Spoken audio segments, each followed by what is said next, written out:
Imagine you were bought on a splintered block and shipped north on a riverboat to a raw bend of land where the wind climbed through cracked shutters every winter. On the moonless night when the hounds were walked late and the yard bell went silent, a kitchen door pin lifted clean from its hinge. He sorted a ring of iron keys by weight and edge in the dark, matched filings to locks, and moved like a shadow through ledgers and hooks. He would take a life, then another, and months later step into the office chair as though born to it, papers in order, seal impressed, witnesses vanished. But when the escape began, a storm stalled over the river and the ferry rope jammed, trapping everyone between banks. How does a man turn that trap into a throne? Before we dive in, subscribe if you value original investigations, new cases every week. On a mild day in late April 2023, in a reading room at the Wyandotte County Museum, a volunteer eased open a shallow archival box and slid out a photograph. The picture showed a ring of iron keys clotted with river silt, one tooth filed to a bevel. A penciled caption named a sandbar off the north bank, Kansas River shallows, and a washout after spring flood. Beneath the photograph sat a deed fragment bearing an inked name, Silas Vexler, and a second name in a firmer hand, Isaiah Morrow. A ghost of a wax oval scarred the vellum. One object promised access, the other promised the pretense of law. Together they foreshadowed a night of silent tools and paper performed like theater. The land where it happened lay just west of the Missouri line, along a low sweep called Blue Bend. The estate was not a cotton kingdom, but a hemp and corn concern, stitched to the river by a wagon road and to Westport by a day's haul. The plantation routine was a clock, pre-dawn bell, lashings of ash from last night's hearths drifting through gray air, the overseer's notebook open on a barrel in the yard. Dogs, 3 hounds, 2 scarred, slept under the gin shed when the heat rose and patrolled the fence lines when the moon was bright. Quarters row faced the yard at a measured distance, each door aligned so an eye in the big house could harvest movement from a single porch. The storehouse sat square to the road. The office stood behind the big house, separate, fire-tight, with a shuttered window and a lock whose shaft had rusted, then been oiled, leaving a textured line a fingertip could learn in the dark. Isaiah Morrow arrived there 3 years earlier, sold off a Texas auction block and ferried up the river in winter. He was young and strong, narrow-hipped, right shoulder higher than the left from shouldering hemp stalks, and calm with the measured competence of a kitchen foreman. He knew water timing, how long to simmer salt meat before the fat clarified, and that same patience carried to metal. He had a boy's fear of dogs from a bite that scarred his calf, and a private ritual to steady himself. He tapped twice on a doorframe with his thumb knuckle before entering, as if checking the world for hollows. That ritual tethered him when the big house hushed after midnight, a metronome no one else heard. He watched for patterns, who took keys at dusk, who returned them damp with sweat, who forgot to close a ledger when the bell called meals. His competence was heat and habit, his vulnerability was sound. Barking could unravel him. He planned to tame it.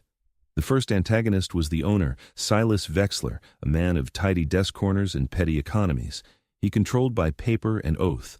He believed in seals, in witnesses whose names he could hire, in debts that outlived a man's breath. His weakness was vanity. He liked seeing his name in a line of ink more than he liked the truth beneath it, and he loved the theater of authority, the angle of a chair, the feel of a ring pressing a seal into wax. The second was his wife, Eleanor Vexler, keeper of the pantry and rivals. She controlled by ration and rumor. She counted ladles, measured salt, inventoried lard. She could starve a man without leaving a mark a magistrate would credit. Her weakness was that counting fixed her. Every change in weight troubled her sleep. An off-center spoon on the sill drew her like a lodestone. The third was their son, Thomas, barely grown but hard with small cruelties. He controlled by spectacle, public punishment staged in the yard, hounds riled for sport. His weakness was impatience. He would push when waiting would have served him better. The fourth was Rufus Pike, the overseer, a man who believed roads came from rods and chains, not from maps. He controlled by roots and the dogs' noses.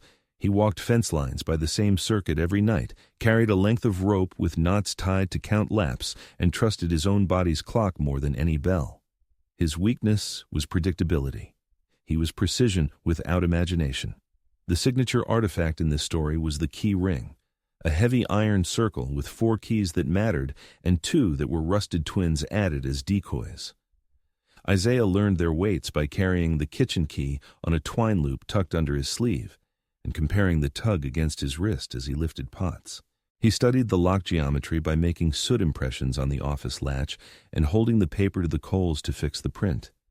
He tested the dogs from the cookhouse by setting the butcher's hooks to drip fat at midday near the yard fence, training them to expect meat where he wanted their noses to linger. He seeded the ground with the ash patterns he needed the night to remember, scattering fine ash in a V near the office door so any hurried boot would leave a readable signature. Evidence would someday cross a table, a decoy keyring found under river silt, a rusted lock whose inner wards were scarred, a salt barrel lid whose underside held a charcoal sketch of the office lock, shoe prints in ash pointing away from the storehouse at an hour when no one should have been abroad, a ferry chit from Westport stamped by a clerk who had no reason to suspect it was used to time a death. The system watched him while he watched back. Quarters Row rose at pre-dawn to a bell that sounded from a rope drawn through a second-floor hall.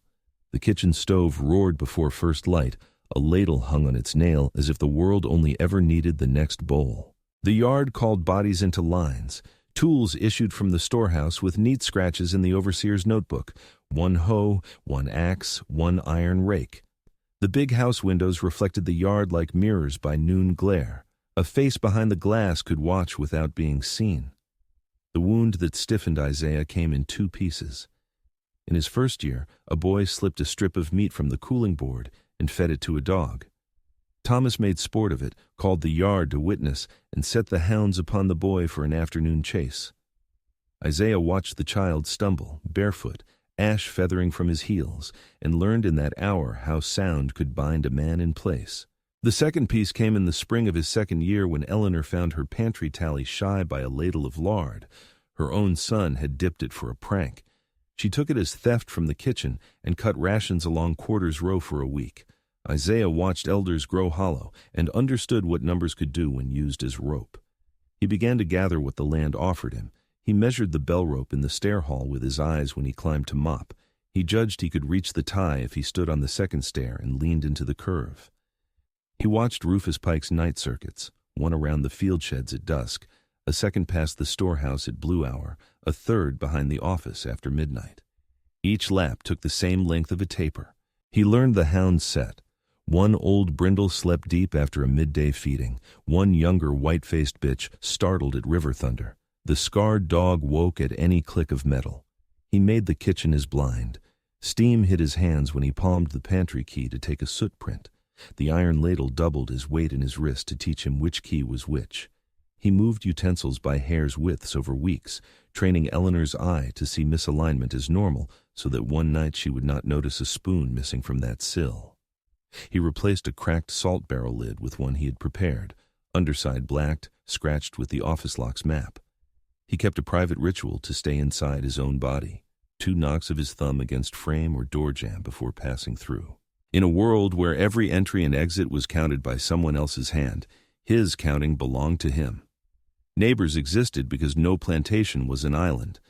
The waterline drew rivermen who hauled hemp and corn to Westport. A ferryman with a bias for quiet kept a tin of stamped chits and a ledger of crossings. A child in a shack by the road played with a rag doll and watched wagons drift by with the unblinking attention of the unschooled. An elder in Quarters Row traced old trails with a stick, mapping routes from memory that predated fences. None spoke for the record, but eyes and objects would one day tell their parts. The plan emerged where competence touched site physics. The kitchen gave him heat for soot and fat for dogs. The office presented lock geometry to memorize. The river promised both removal and return. Its rope and pulley could either free or trap. The yard bell in the stair hall was a clock he could steal. Isaiah understood that misdirection would be his method. He would make paper say what bodies could not live to say.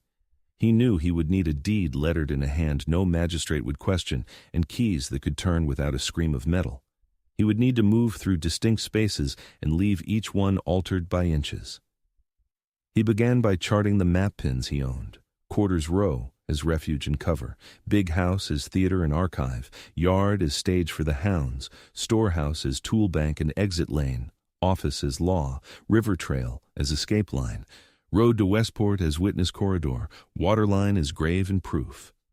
Over weeks he recruited no army, but he tuned a few souls to a rhythm. An elder was asked to step into the yard at an odd hour to ask for a second ladle of grits, not to obtain it, but to give Isaiah the seconds needed to lift a key from a nail. A child who liked watching wagons was given a square of cornbread the day a certain crate was moved. Later, when asked, she would remember where a wagon wheel left a rut in the ash.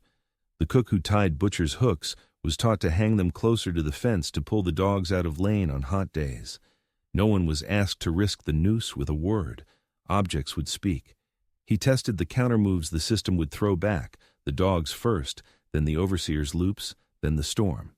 He fed the hounds fat at midday for 8 days so their noses slept through blue hour. But on the 9th day, a pressure change came down the river and woke them to a scent that was only wind. He walked behind Rufus Pike at distance enough to count knots in the man's rope as he turned for the office, learning that the overseer's third lap always passed the shuttered window, 2 breaths after the moon lifted beyond the gin shed. He watched summer storms shear across the river and mark the hour when thunder made glass hum. He understood that if a storm arrived on the wrong night, the ferry rope would seize and the river would hold his fate in place. He assembled his evidence kit like a craftsman, decoy keyring with rusted twins to be lost in mud, a sliver of soap to whisper a key through a stiff lock, a folded square of paper dark with soot to take an impression if chance offered. A ferry chit obtained with large slick coins from a riverman who never asked names, a strip of clean cloth to bind papers and stop ink from smearing when he tied the deed into its false ledger. He studied the Vexler seal ring by pretending to polish the owner's writing table. The ring sat in a dish, heavy and smug. He learned its face by shadow, a diagonal slash and 2 letters mirrored. He noted that wax pooled differently when the ring was cold. He planned for that cooling. He learned where Eleanor kept her lap desk key. He watched the way Thomas tossed the office key back to its nail in the hall when he returned late from baiting the dogs. Twice in a month the key missed and slid under a stair. Isaiah saw a path there. The wound hardened to motive a little at a time, as numbers in a ledger hardened to debt. He began to imagine the office not as a forbidden room, but as a kiln where he could fire a false shape into something that would pass inspection. He knew paper could not stop a musket ball or a dog's teeth, but he had seen paper stop a man, seen a magistrate lower his hand because a seal told him to. He planned to pair iron and ink until they sang the same tune. The holiday that fixed the clock was harvest celebration, when the bell pattern changed for a night and drink took edges off vigilance. The overseer's second lap slowed. The dogs were fed from platters slick with pan drippings. The bell rope would hang slack a little longer after midnight. Outside, a line of cloud gathered along the western horizon, a storm front that might arrive or might stall. In the kitchen late that evening, the ladle on the nail looked like a calm coin. In the office, the seal ring waited in its dish. On the river, the ferry rope stretched tight between posts that creaked at windshift. Along Quarters Row, Isaiah tightened his jaw and tapped his thumb twice against the lintel, a man counting himself into the part he meant to play. From the stair hall above the bell, a dull clapper thudded once as if clearing its throat. The next pull would start the sequence, and every pull after would be a door closing. The harvest night loosened the plantation's grip without breaking it. Lamps burned longer in the big house. The overseer's second lap slowed as cups refilled. The dogs lay heavy from pan drippings. Isaiah moved inside those softened edges with the discipline of a cook measuring heat. His method was misdirection married to silent tools. Each act shifted weight from one object to another until paper, not muscle, held the most force. Just after blue hour, Isaiah took the butcher's hooks from the kitchen beam and rehung 2 near the fence line where grass met hard-packed yard. Fat gleamed on them like a promise. He walked that drift with an ashpan and cast a thin V on the ground outside the office door, narrow at the threshold, wide toward the yard, an angle designed to catch hurried prints and lead the eye away from the trail he intended to use. He tossed a sliver of fat near the far side of the yard to teach noses to linger there, and stepped back to the stove before the bell signaled supper. Later, when the plates were scraped and the bell rope trimmed short upstairs went slack, he took the iron ladle from its nail, warmed it, and pressed its rim into soot to prepare a seal-sized circle that would matter in a different room. The hounds followed the plan before men did. The old brindle curled under the gin shed, sleeping deep. The white-faced bitch drifted toward the fence hooks, muzzle shining. The scarred dog paced at the yard center with ears intent on metal clicks that did not come. Isaiah's fear of barking, an old wound in the leg, tightened his breath, but he had fed the dogs for days at noon to blunt their night senses. They slowed as intended, noses busy in the wrong lane. Rufus Pike's first lap passed along the field sheds on time. His second drifted minutes late. His third on a night like this would pass behind the office just after the moon cleared the gin shed. Clocking held. At a prearranged minute, an elder walked from quarters row into the yard and asked for a second ladle of grits, not to eat, but to wedge Isaiah a breath of time. The request forced Eleanor Wexler from her chair to the pantry scale. Counting fixed her. She weighed ration and ledger line rather than looking outward. Thomas Wexler, impatient with the interruption, grabbed the office key from its nail in the hall, tossed it, missed, and watched it skid under the stair just as he had twice before. Routine wrote itself into the floorboards. Isaiah moved in the shadow of that distraction, thumb tapping twice against a doorframe, the ritual that steadied him, then slipped the pantry key to take a fresh soot impression on folded paper. He wiped a shelf, adjusted a spoon on the sill by a hair's width opposite its usual lean, and noted that Eleanor did not see the change. Weeks of training her eye had paid. He returned the key to the nail by the time the elder turned back toward quarters row empty-handed, having purchased seconds more valuable than grain. The stair hall held the shortened bell rope, the office key on its nail, and, under the lowest tread, the gap that caught a dropped key. Isaiah reached that space with an ash-dusted rag and the sliver of soap. He knelt as if cleaning the baseboard and slid the rag into the shadow. His fingers met cold metal and the grit of old dirt. He greased the office key lightly, a whisper of soap to temper the first turn, then set it back on the nail at an angle identical to its prior hang. Above him, the bell clapper thudded once as someone took the rope and let it go. The sound marked the half hour and Isaiah's own heart's mark. He tapped the jamb twice and rose. The lock knew him by now. He laid the soot square against the latch face to confirm wards, then turned the key.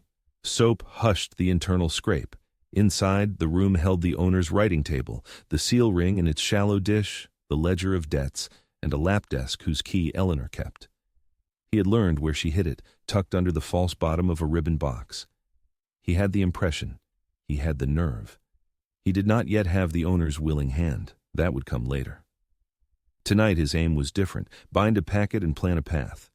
He opened the lap desk long enough to remove blank deed paper and a pre-cut strip of clean cloth.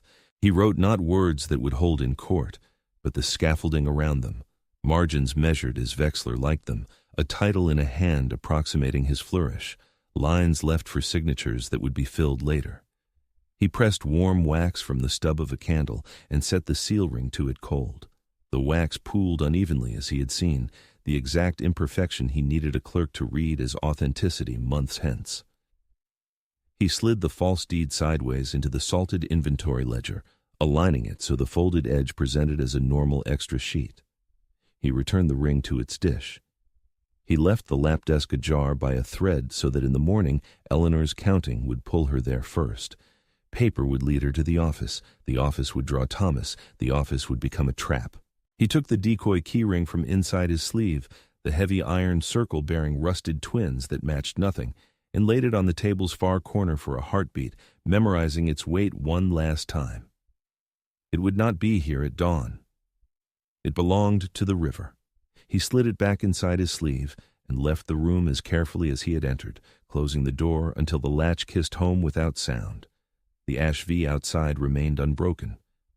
Smoke is a house's breath. Starve it, and the house suffocates. Isaiah climbed to the attic crawl where the pantry flue rose past the beam. He had long ago palmed a flat wedge carved from scrap. On nights of heavy cooking, the flue carried heat well, On quieter nights, a damped stoveroom could pool soot. He pushed the wedge into the narrow throat above the pantry. Not a plug, not danger by itself, but enough to slow a draft when lamps burned inside a closed room. He returned to the kitchen and drew down the iron lids, leaving embers to glow. In the pantry, Eleanor would soon count silver and ladles by lamp with the door drawn nearly shut, Thomas behind her fidgeting, breath warming a small volume of air. Isaiah wiped his hands on a cloth and stepped into the yard. The first gust hit from the west. The river's surface roughened, black in the near dark. The ferry rope creaked, posts answering with a low moan. A drop of rain struck the kitchen sill and spread. The storm that should have passed north stalled and shouldered against the river bend. Isaiah's escape plan, a quiet crossing with selected names and a ferryman who understood silence, became untenable. The rope would jam and shout its presence. The waterline was no longer a road, it was a wall. He looked to the dogs. They had roused. The scarred animal lifted its head, scenting the change. Adaptation was not an option, it was the only path. He walked away from the waterline and toward the role he would need to play if the river refused him, the man in control of paper when dawn came. He would use the storm's hold to keep every witness in place and let air do, slowly, what a blade could do quickly without leaving a blade's signature. In the pantry, lamplight would have brightened Eleanor's coins and scales. She would have counted with the door nearly closed to keep drafts from her ledger, the small familiar shelter of a counter and a tall shelf of jars, the tiny room that made her functions feel absolute. Thomas would have crowded her shoulder, bored, wanting the office again. Their breaths would have warmed the cubic air in front of the closed door. The damped flue breathed less. Soot, warmed and unsettled, began to fall in delicate curtains that no one inside could see. Isaiah took a final round through the spaces he had primed. In the yard, the ash fee outside the office lay clean as a page. In the stair hall, the bell rope hung like a sleeping snake. He set the pantry ladle on the sill beside the cooling brass spoon so the two circles made a pair a counting eye might miss, a twin motif that would later confuse anyone looking for what was off. He paused at quarters row, long enough to see the elder's door barely open, the agreed sign that no one had been noticed out of place. He tapped his thumb twice against the jamb and returned to the kitchen. The first sign was not a sound, but an absence of one. The pantry lamp failed to brighten the hall seam. The second was a smell only a cook reads quickly, stale heat where draft should be. The third was Rufus Pike's third lap arriving late to the office window, his presence a fixed point that made the silence in the big house louder. Isaiah took up a pail and walked toward the stair as if answering a spill. What followed registered as evidence, not spectacle. In the morning, men would mark bodies' positions and note that Eleanor lay near the inside of the pantry door and Thomas had slumped toward the hall. They would put down that the window was shut, the flue half blocked by a wedge found in the attic crawl, the iron lids on the stove drooped, the lamp toppled, but not broken.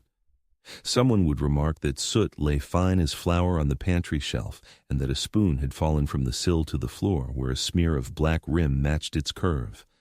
Another would swear that the office door showed no pry marks and that the seal ring lay in its dish where it always lay. The ash fee outside the office would show prints pointing away from the door, not toward it, as if someone had fled what they had not entered. The dogs would be reported as unsettled but not howling. A storm would be noted in the margins as cause of delay for any response. But all of that would be written later. In the night, Isaiah did not linger. He turned down lamps, secured the kitchen, and walked out into the yard where rain began to prick the hard dirt. He carried the decoy keyring to the waterline where the ferry rope sang under tension and threw the iron circle into the churn near the north bank. It flashed once and sank. In a spring flood years later, it would rise in a clutch of silt to be photographed on a museum table. For now, it was a weight pulling the eye of any searcher toward the wrong story. Keys lost to a panicked crossing.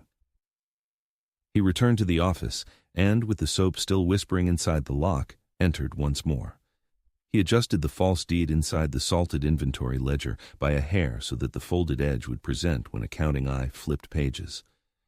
He cooled the seal ring deliberately on the stone sill to ensure the next impression would pool as before. He left a fairy chit tucked between pages of a separate account book. an object no one would register until papers were audited later, a breadcrumb pointing to Westport and the wrong night. By then, Rufus Pike had found the pantry door unwilling, shouldered it, and felt it give. He would later say nothing that made him look foolish. Reports from men like him circled euphemisms. The next hours were noise and flashlightless moving through rooms with lamps relit and then snuffed. The bell rope pulled and then dropped. The dogs kept at heel by kicks and curses that left no record. The owner, Silas Vexler, arrived from Westport only when the road gave itself back after the storm's first break. He would not sleep. He would stand in the office as dawn took the window and hold the ledger as if clutching a rail on a ship. Isaiah stood nearby with a cook's stillness and a kitchen's legitimacy. He carried water, answered no questions directly, and watched the edges of the paper he had planted begin to fray patience. He did not run toward the river or away from the road. He stood in the yard where a man who had nothing to hide would stand. He had crossed a line no bell could unring. 2 bodies lay inside the big house. The river rope held every wagon in place. Paper waited for a hand to author the next fact. A child on the road, the same one who watched wagons, woke to the thunder and later would remember a single detail when asked by someone with a calm voice. On the storm night, a wheel rut near the storehouse filled not with water, but with ash that turned to paste. She would not have known that Isaiah had made the V by the office and carried some of it on his boots to the storehouse before the rain. She would remember only that paste, and that the dogs' barking stopped and started like a hiccup. The set pieces had done their work. The dogs were misled, the office entered and reset without scars, the pantry turned fatal by inches, the decoy keys seated downstream, the ferryman forced by the storm to become an alibi in absence rather than a vehicle for escape, the elder's errand timed to unsettle a counting mind. The countermove had become a tool. The storm's stall held every witness inside the fence, made the morning a courtroom without benches, and fixed all eyes on the evidence Isaiah wanted them to see.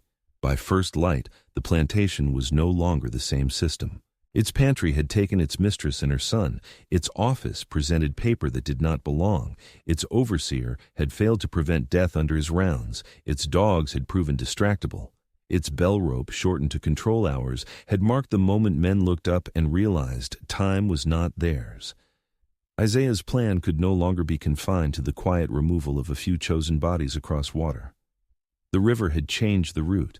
He would have to claim the house itself by stages, with ink and staged consent. In the office, the salted inventory ledger lay with its folded edge visible inside the stack. Outside, the ash vie had blurred under rain into an arrow with no readable tip. Along the waterline, posts groaned under tension, and the ferry rope held like a noose around the plantation's neck. Isaiah's thumb found a door jamb in the hall and tapped twice. The next act would require a signature, and then a disappearance. Dawn wrote the first report in soot. Rufus Pike reached the pantry door with his shoulder and found resistance that yielded in a single long sigh, as if the house exhaled. Bodies lay where air had thinned. Eleanor Vexler by the inner jamb, one arm curled toward the floor. Thomas half collapsed toward the hall seam where the lamp should have bled light. The iron lids on the stove sat low. The flue above the pantry held a wedge driven just far enough to quiet a draft. The window was latched.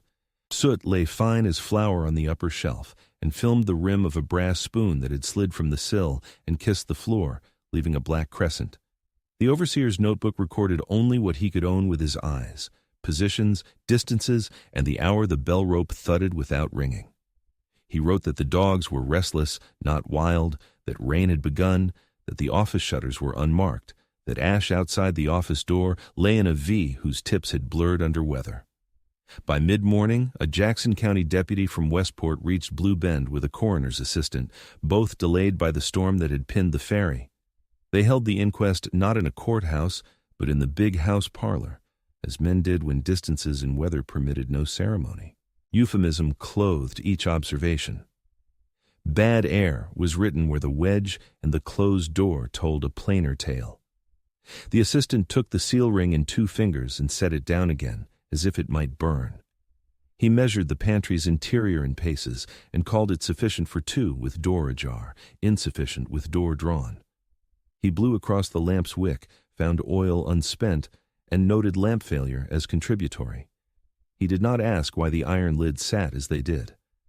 No one proposed that a cook could starve a chimney by inches the way a counting mind starved a row in winter. Paper began to perform. The salted inventory ledger from the office, Eleanor's familiar stage, arrived on the writing table already open to a page that did not belong. A folded deed edge presented as a harmless addendum.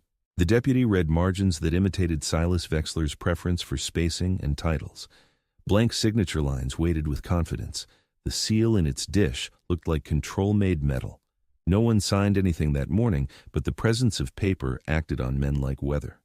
If a deed could lie quietly in a household ledger, then the house itself could be understood as legal, not only physical. Silas Wexler returned from Westport at last light and stood in the office as if a deck had shifted under him. He turned pages, palmed the seal ring, swore at no one, then pressed his hand on his desk until the skin blanched to the shape of control. The overseer waited in the yard with a rope coiled through his fingers as if knots could measure grief. Isaiah Morrow stood where a cook stands when houses break, at the kitchen threshold, sleeves rolled, eyes steady, carrying water and quiet. Night closed with the bell rope untouched. Grief hardened into procedure. In the following days, the pantry was scrubbed with vinegar, the flue cleared, the wedge set aside as an exhibit that no man named directly. The deputy filed a finding of misadventure, complicated by weather and confinement. The overseer rewrote his rounds to add a fourth lap after midnight. The dogs were kept from the kitchen side of the yard and chained near the gin shed, where they carved crescents in the dirt. Eleanor and Thomas were buried on a rise above the waterline under wooden boards scratched with initials. Silas slept in the office, back against wood, as if proximity could prevent vanishing. Winter came with sleet and then days of brittle sun. The big house kept lamps down and the parlor curtains drawn. Isaiah's world narrowed to heat and rhythm. He cooked, counted wood, watched how often the owner sat with the lap desk, and learned when the seal ring left its dish. The salted inventory ledger remained in the office stack, never far, like a rehearsed lie waiting for its cue. The ferryman made his crossings with fewer chits sold. Storms spiked, then eased. The overseer's rope collected more knots. The dogs grew slow in the cold and spent daylight asleep. In the first week of the third month after the pantry deaths, Silas sent for a clerk from Westport to reconcile accounts.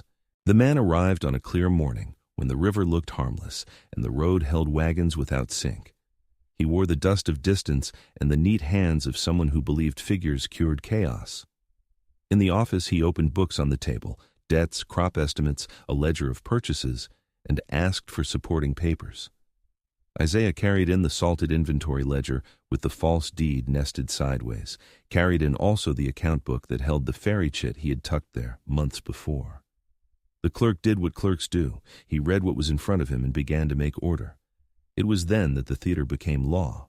Silas, exhausted and stretched thin by loss and repairs, allowed the clerk to guide his hand. Routine took him to the blank lines he always signed at quarter's end: receipts, acknowledgments, minor authorizations. The deed, folded into familiarity, bled into that rotation. The clerk set his own name to a witness line because a witness line waited and because the seal ring existed to complete these small, satisfying closures.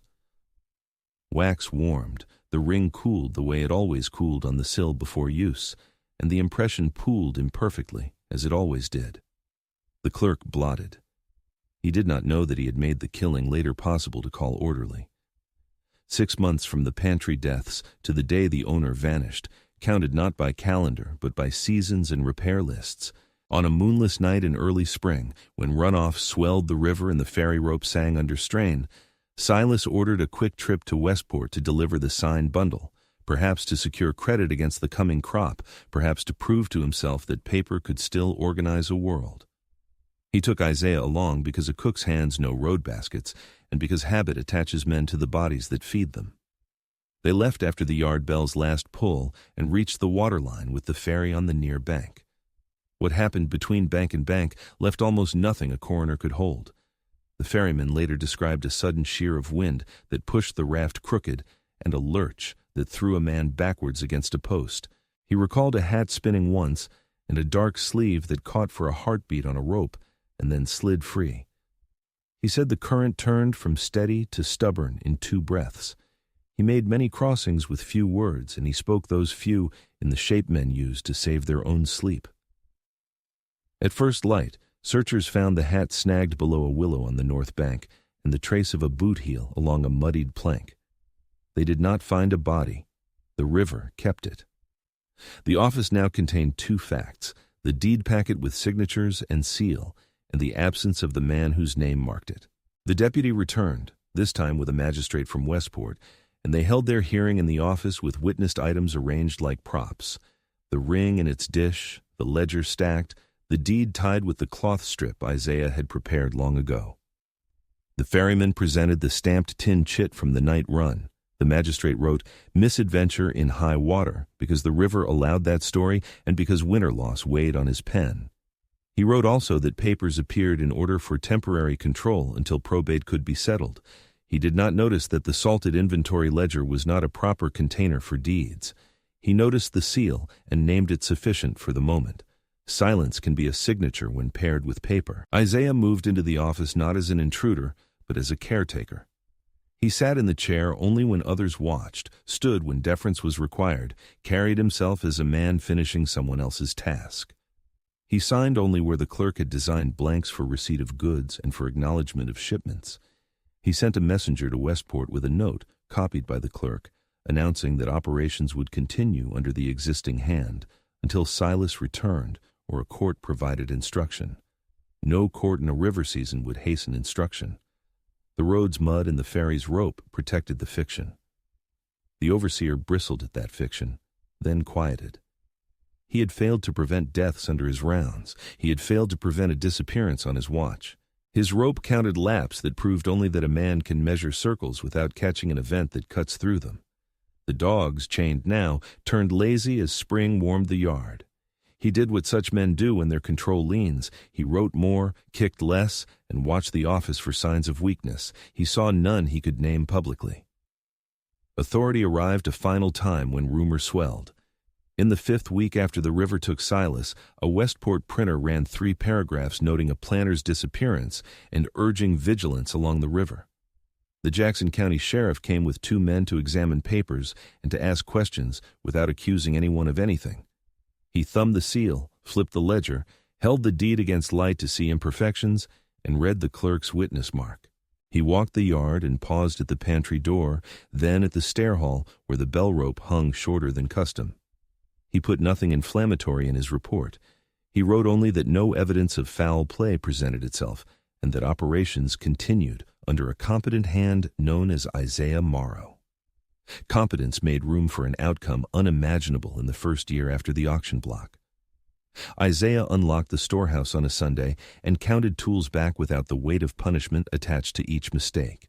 He rebalanced rations by work group rather than by suspicion, returned the ladle to the nail and left it there as a kind of treaty, and sent 3 elders to Westport in a hired wagon with a letter asking a minister to record manumissions, as they could be managed under church books until civil papers could be brought to heel. He could not change law beyond his fence, but he could change the yard. He stopped chaining the dogs near the kitchen. He cut the bell rope to its old length so it could ring past midnight if need demanded. He told the clerk that the line in the ledger that listed hands as if they were tools would be revised to list people by names. The clerk, already implicated by his witness line, complied. The deputy read these changes as housekeeping, the overseer as softness, the printer as a brief summer oddity in a frontier column. In fact, the change was structural. Isaiah had used ink and weather where others used rope and spectacle. He had turned a wedge of wood into an autopsy and a ring of iron into a diversion, and then turned a seal of wax into a permission others would accept because routine demanded acceptance. He knew he had bought time, not safety, and he used it to open the gate that mattered. In the months that followed, departures did not look like flight. Work groups finished a row and did not return the next day. A woman with a scar on her wrist left at dawn in a wagon that carried hemp to Westport and did not ride back. 2 boys walked with a riverman as far as a sandbar and then disappeared into Kansas sidebrush with a sack of meal in a tin cup. When the overseer asked why numbers did not add, Isaiah showed him a fresh page where names had been crossed from hands to freed, the clerk's neat witness mark posted beside each. Authority could not bite what paper had already swallowed. When the museum volunteer in 2023 slid that box across a felted table, the photograph of the key ring lifted from river silt sat beside a deed fragment where Isaiah's name stood in a firm hand, and a fairy chit stained at the edge with damp. A caption in pencil guessed at connections without quite claiming them. An academic paper that Autumn argued that the pantry deaths were involuntary asphyxiations during household accounting. Then, in a footnote, conceded possible intentional manipulation of ventilation. A genealogist reading the same footnote sang an older song at home that winter to a child who asked why the bell in the story could ring so long. A song about a rope cut and then restored, about keys thrown into water and rising years later, about a ledger that told the truth only when turned sideways. Rumor became rhythm, rhythm became memory. The plantation at Blue Bend did not survive the decade as a single entity. Weather folded one year into flood and the next into drought. A new county line shifted what court held which papers. The overseer left for a rail job that counted iron lengths instead of laps.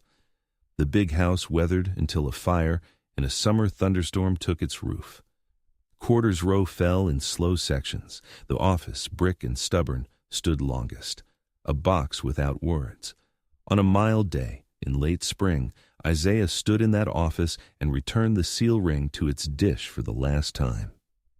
He left the salted inventory ledger open to a page where the word hands had been struck and replaced by names. He walked to the stair and pulled the bell rope once, letting it swing high and speak beyond the hour as it had not spoken since before Eleanor shortened it. The sound traveled across the yard and out over the waterline to the sandbar where children picked smooth stones. It carried to the road where a wagon rolled toward Westport without chains in its bed. The ladle on the kitchen nail shone in a bar of sun, calm as a coin that never moved again.